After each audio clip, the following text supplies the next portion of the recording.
Hello. അപ്പൊ എല്ലാരും ഫുഡൊക്കെ കഴിച്ചോ? ഇന്ന് നമ്മുടെ ഇലക്കറിയുടെ 4ാമത്തെ ദിവസമാണ് കേട്ടോ. ഇന്ന് എന്ത് ഇലയാണെന്ന് എടുത്ത് നോക്കണ്ടേ? വേറൊന്നല്ല, നമ്മുടെ ചേമ്പിന്റെ ഇലയും തണ്ടാണ് കേട്ടോ. ഇത് നന്നായിട്ട് കഴുകിയിട്ട് അരിഞ്ഞെടുക്കുക കേട്ടോ. അരിയുമ്പോൾ ശ്രദ്ധിക്കണം, ചൊറിയാതെ ഇരിക്കാൻ ഗ്ലൗസ് ഒക്കെ വേണമെങ്കിൽ ഇടാം കേട്ടോ. എനിക്കിത് അമ്മയാണ് അരിഞ്ഞു തന്നത്.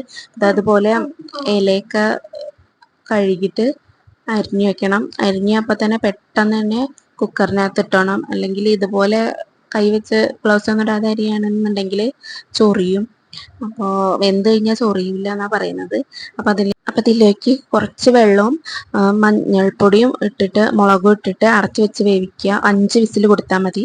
ഇപ്പം ഇതാ വെന്ത് വന്നിട്ടുണ്ട്. ഇതിലോട്ട് ഉപ്പും ഇട്ട് ഇളക്കി കൊടുക്കുക. എന്നിട്ട് ഇതാ ചെറിയ ഉള്ളിയും ഉണക്കമുളകും മൂപ്പിച്ച് അതിലോട്ട് ഇട്ട് കൊടുക്കുക കേട്ടോ. അപ്പോൾ ഇത് ഇതായി വന്നിട്ടുണ്ട്. ഒന്ന് തിളപ്പിച്ചെടുക്കാം.